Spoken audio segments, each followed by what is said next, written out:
గత 5 నెలల నుండి ముఖేష్ అంబానీ రోజుకు 1700 కోట్ల చొప్పున నష్టపోతూ వస్తున్నాడు. అవును, మీరు విన్నది నిజమే. రోజుకు 1700 కోట్ల నష్టం. దేశంలో అతిపెద్ద కంపెనీ ప్రస్తుతం చాలా కష్టాల గుండా ప్రయాణిస్తుంది. ఆయిల్ బిజినెస్లో మార్జిన్ పడిపోతుంది. జియో వాడే వాళ్ళు తగ్గిపోతున్నారు. రీటైల్లో గ్రోత్ లేదు. న్యూ ఎనర్జీకి టైం పడుతుంది. లోన్స్ ఏమో పెరిగిపోతున్నాయి. వీటన్నిటి కారణంగా 2024 జూలైలో 21 లక్షల కోట్లున్న రిలయన్స్ మార్కెట్ క్యాప్ ఈరోజు అది కేవలం 16 లక్షల కోట్లకు పడిపోయింది. అంటే ఏకంగా 5 లక్షల కోట్ల నష్టం. ముఖేష్ అంబానీ ఆస్తి కూడా $120 బిలియన్ నుండి $90 బిలియన్ పడిపోయింది. అంటే 2.5 లక్షల కోట్ల నష్టం. అంటే నెలకి ఏకంగా 50,000 కోట్లు. అదే రోజుకు చూసుకుంటే 1700 కోట్ల నష్టం. ఇదంతా ఎలా జరిగింది? ఆయిల్ టు కెమికల్ బిజినెస్లో ఏం నష్టం వచ్చింది? జియో బిజినెస్లో ఏం జరిగింది? రీటైల్ బిజినెస్ ఎందుకు పడిపోతుంది? మరియు ఈ నష్టం టెంపరరా లేదా పర్మనెంటా? అంబానీ కోలుకుంటాడా? రిలయన్స్ షేర్ ప్రైస్ మళ్ళీ పెరుగుతుందా? ఈ వీడియోలో రిలయన్స్ యొక్క అన్ని బిజినెస్లను అనలైజ్ చేయబోతున్నాం. చాలా విషయాలు నేర్చుకుంటారు కాబట్టి వీడియోను ఎక్కడ స్కిప్ చేయకుండా చివరి వరకు చూడండి. So now let's get started. So first మనం ఆయిల్ టు కెమికల్ బిజినెస్ గురించి చూద్దాం. ఈ బిజినెసే రిలయన్స్ యొక్క అన్నిటికన్నా పెద్ద రెవెన్యూ కాంట్రిబ్యూటర్. అంటే రిలయన్స్కు దీని నుండి ఎక్కువ ఆదాయం వస్తుంది. స్వయంగా ధీరుభాయ్ అంబానీయే దీన్ని ప్రారంభించారు. ఈనాడు రిలయన్స్ ఈ స్థాయిలో ఉందంటే కారణం ఇదే. దీని నుండి వచ్చే డబ్బును ఇతర బిజినెసెస్లో పెడుతూ ఉంటారు. ఎన్ని బిజినెసెస్లో ఇన్వెస్ట్ చేసినప్పటికీ ఎక్కువ ఆదాయం దీని నుండే వస్తుంది. నిన్న మొన్నటి వరకు కూడా ఏకంగా 66% ఆదాయం కేవలం ఇక్కడి నుండే వస్తూ ఉండేది. కానీ ప్రస్తుతం ఈ రెవెన్యూ పడిపోయి 29%కే పరిమితమైపోయింది. ఇది ఎలా జరిగింది? ఇక అంబానీ పని అయిపోయిందా? చూద్దాం. ఫస్ట్ అసలు ఈ ఆయిల్ టు కెమికల్ బిజినెస్ అంటే ఏంటి? విదేశాల నుండి లేదా ఆయిల్ దేశాల నుండి క్రూడ్ ఆయిల్ను కొని తమ రీఫైనరీస్లో రీఫైన్ చేసి పెట్రోల్, డీజిల్గా మార్చి ఆయిల్ కంపెనీలకు అమ్మడం. అయితే ఈ బిజినెసెస్లో ప్రాబ్లం ఏంటంటే ప్రైస్ లేదా ధర అనేది మీ చేతుల్లో ఉండదు. క్రూడ్ ఆయిల్ ప్రైస్ పైనే పూర్తిగా దీని ధర అనేది ఆధారపడి ఉంటుంది. కొన్ని నెలల ముందు క్రూడ్ ఆయిల్ ధర ఒక బ్యారెల్కు $130 ఉండేది. అయితే అది ప్రజెంట్ $70కు పడిపోయింది. ధర పడిపోయింది కాబట్టి అంబానీ కూడా చచ్చినట్టు ప్రైస్ తగ్గించాలి. ఇంకో విషయం, అంబానీ బయటి దేశాల నుండి ఇంపోర్ట్ చేసుకుంటూ ఉంటాడు. అప్పుడు డాలర్లలోనే పేమెంట్ చేయాల్సి ఉంటుంది. ఇక్కడ ఇండియాలో రూపాయి విలువ పడిపోతూనే ఉంది. దీని కారణంగా ఇంపోర్ట్ ఇంకెక్కువ కాస్ట్లీగా మారింది. ఇది కాకుండా ప్రజలు ఎలక్ట్రిక్ వాహనాలకు షిఫ్ట్ అవుతూ ఉన్నారు. అలా పెట్రోల్ అండ్ డీజిల్ల డిమాండ్ రోజు రోజుకి పడిపోతూ ఉంది. వీటన్నిటి కారణంగా రిలయన్స్ యొక్క మెయిన్ కోర్ బిజినెసే కోలుకోలేనంతగా దెబ్బతినే స్థాయికి వెళ్ళిపోయింది. ఇది రాత్రికి రాత్రే అంబానీకి తెలియకుండా జరగలేదు. నిజానికి అంబానీకి ఇలా జరుగుతుందని ముందే తెలుసు. అందుకోసమే రీటైల్, టెలికాం బిజినెసెస్లోకి అడుగు పెట్టారు. మెల్లిమెల్లిగా ఆయిల్ టు కెమికల్ బిజినెస్ను తగ్గించి 2030 కల్లా రీటైల్ అండ్ టెలికాం బిజినెసెస్ నుండి డబుల్ ప్రాఫిట్ పొందుకోవాలని చాలా తెలివిగా ప్లాన్ చేసుకున్నారు. అంతేకాదు ఆయిల్ నుండి renewable energies like solar and wind టర్బైన్స్కి షిఫ్ట్ అవ్వాలని వాటిలో కూడా ఇన్వెస్ట్ చేయడం మొదలుపెట్టారు. దానికోసం పని కూడా స్టార్ట్ చేశారు. కానీ వాళ్ళు అడుగుపెట్టిన ప్రతి సెక్టార్లో కూడా సమస్యలు తలెత్తాయి. వీడియో కంటిన్యూ చేసే ముందు నా కంటెంట్ను ఎంతగానో ఇష్టపడుతున్న మీకోసం నా నుండి ఒక అద్భుతమైన ఆపర్చునిటీ అనుకోండి, లేదా గిఫ్టే అనుకోండి. బట్ దీన్ని అస్సలు మిస్ అవ్వకండి. ప్రజెంట్ ఎక్కువ డిమాండ్ అండ్ హైయెస్ట్ ప్యాకేజెస్ ఉన్న కెరీర్ ఆప్షన్ ఏదైనా ఉంది అంటే అది జనరేటివ్ ఏఐ అని చెప్పక తప్పదు. ఏఐ మన డైలీ లైఫ్లో ఓ భాగంగా మారడం మనం చూస్తూనే ఉన్నాం. కాబట్టి ఈ ఫీల్డ్లో ఎన్నో జాబ్ ఆపర్చునిటీస్ ఉన్నాయి. ఈ ఒక్క కోర్స్ నేర్చుకుంటే మీ ఫ్యూచర్ సెక్యూర్ అయిపోయినట్టే అని చెప్పడంలో ఎటువంటి డౌట్ లేదు. ChatGPT, జెమినై దగ్గర నుండి మొన్న వచ్చిన DeepSeek వరకు మీరు చూసుకుంటే ఏఐ అనేది ప్రపంచాన్ని ఎలా డామినేట్ చేస్తుందో అర్థం చేసుకోవచ్చు.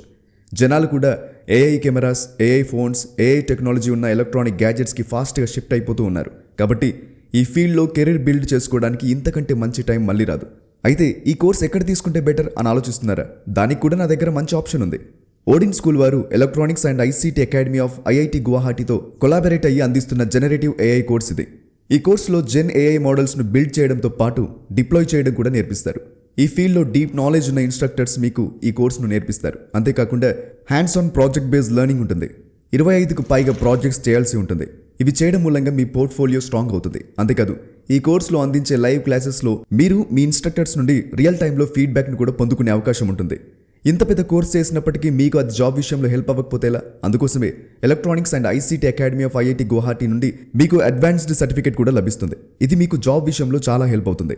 అలాగే ఇంత ప్రెస్టీజియస్ ఆర్గనైజేషన్ నుండి అలుమ్ని స్టేటస్ కూడా లభిస్తుంది. వీటన్నిటి వల్ల మీ CV చాలా స్ట్రాంగ్ అవుతుంది. 2 రోజుల పాటు మీరు IIT గువాహటి క్యాంపస్ను విజిట్ కూడా చేయొచ్చు. అంతేకాదు మీరు ఈ కోర్స్ చేయడం వల్ల ఓడిన్ స్కూల్ నుండి dedicated job assistants like resume building, interview preparation, job రెఫరల్లో help and dedicated job application portal కూడా లభిస్తాయి.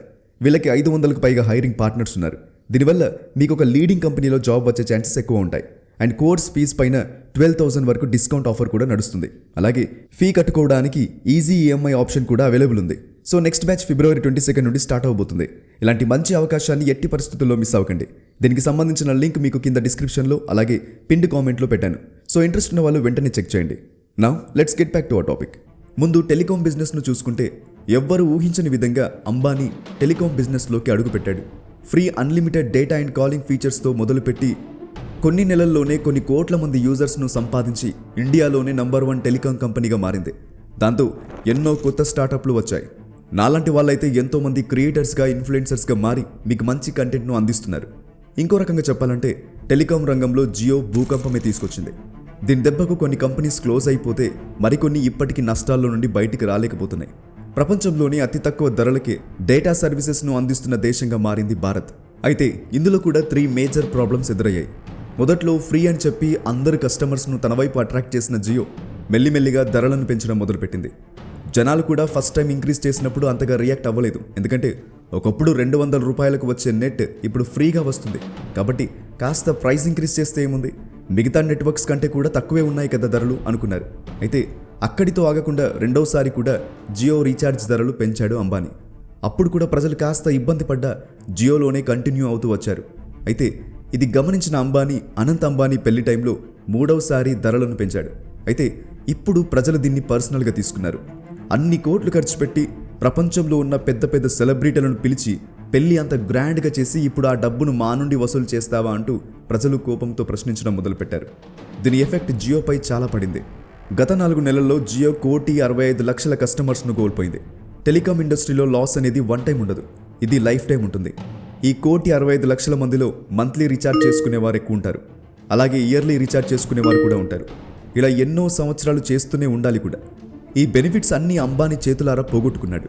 అది కాకుండా ట్రాయ్ ఇప్పుడు ఒక కొత్త రూల్ను తీసుకొచ్చింది. అదేంటంటే ఓన్లీ డేటాకు సపరేట్ రీఛార్జ్ ప్లాన్స్, అలాగే ఓన్లీ కాల్స్కు separate recharge plans and data plus కాల్స్కు సపరేట్ రీఛార్జ్ ప్లాన్స్ ఖచ్చితంగా ఉండాలి అని రూల్ తీసుకురావడంతో అన్ని టెలికాం కంపెనీలు టెన్షన్లు పడ్డాయి.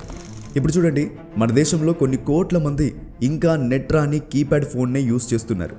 వాళ్ళు రీఛార్జ్ చేసుకోవాల్సి వస్తే ఇప్పుడున్న ప్లాన్స్ ప్రకారం నెట్ అవసరం లేకున్నా కాల్స్తో పాటు డేటాకు కూడా డబ్బు కట్టాల్సిందే. అయితే ఈ కొత్త రూల్ రావడం మూలంగా ఎవరికి ఏది అవసరమో ప్రజలు అదే ప్లాన్ను సెలెక్ట్ చేసుకునే ఆప్షన్ ఉంటుంది. కాబట్టి ప్రజల డబ్బు ఆదా అవుతుంది. ఆ ఆదా అయిన డబ్బు ఎవరి జేబుల్లో నుండి వెళ్తుంది?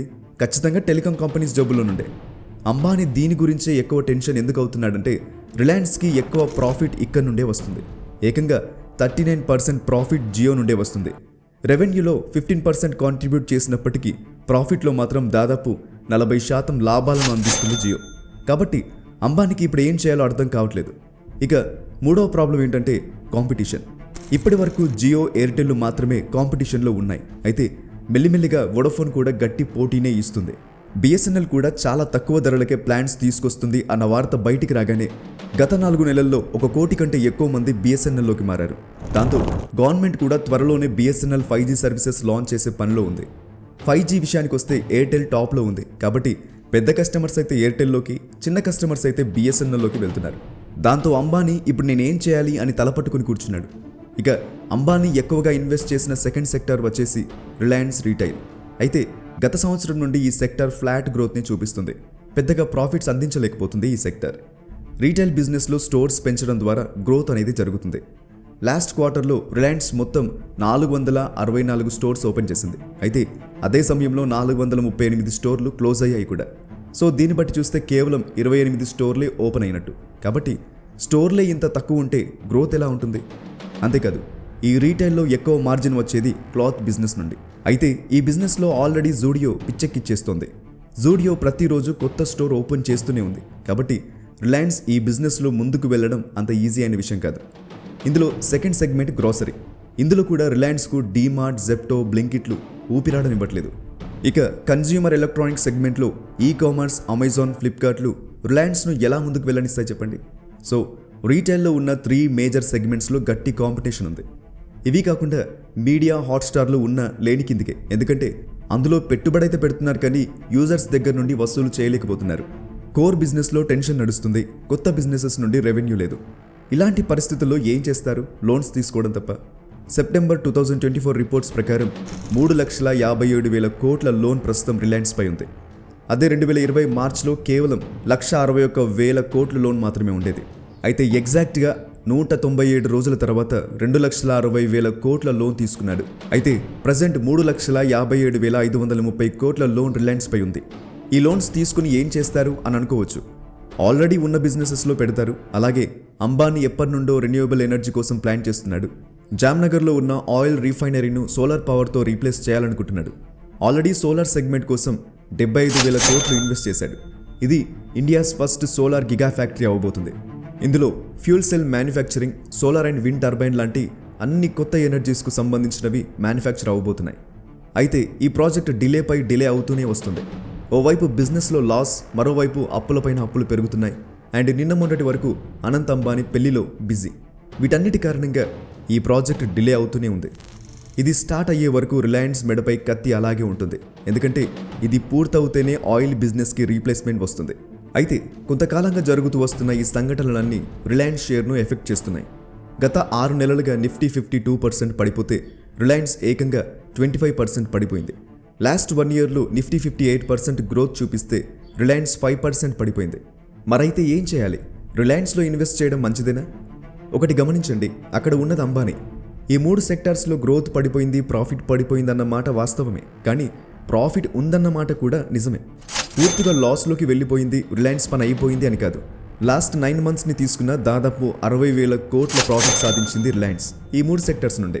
ప్రస్తుతం గ్రోత్ స్లోగా జరుగుతున్న ఇంకో 3 ఇయర్స్లో ప్రాబ్లమ్స్ అన్నీ దాదాపు సాల్వ్ అయ్యి మళ్ళీ రిలయన్స్ ట్రాక్లోకి వస్తుంది అనడంలో ఎటువంటి డౌట్ లేదు. సో గైస్, చూశారు కదా, ఇది ప్రస్తుతం రిలయన్స్ సిచ్యువేషన్. ఈ వీడియో ద్వారా కొన్ని విషయాలు తెలుసుకున్నారని అనుకుంటున్నాను. వీడియో నచ్చితే లైక్ చేసి మీ అభిప్రాయాలను కామెంట్స్ రూపంలో మాతో షేర్ చేసుకోండి. ఇలాంటి మరెన్నో గొప్ప ఇంట్రెస్టింగ్ వీడియోస్ లేదా ఇన్ఫర్మేటివ్ వీడియోస్ చూడటానికి ఇప్పుడే మా యూట్యూబ్ ఛానల్ని సబ్స్క్రైబ్ చేసుకోండి. నేను పెట్టే ప్రతి వీడియో కూడా యూట్యూబ్లోనే ఫస్ట్ రిలీజ్ అవుతుంది. కాబట్టి మీరు ఏ వీడియో కూడా మిస్ అవ్వకుండా ఉండటానికి ఇప్పుడే యూట్యూబ్ ఛానల్ని కూడా సబ్స్క్రైబ్ చేసుకోండి. కింద కామెంట్ బాక్స్లో మీకు మా యూట్యూబ్ లింక్ కనబడుతుంది. అక్కడ క్లిక్ చేసి వెంటనే మా ఛానల్ని సబ్స్క్రైబ్ చేసుకోండి. ఇలాంటి గొప్ప వీడియోస్ మీరు మిస్ అవ్వకుండా ఉంటారు.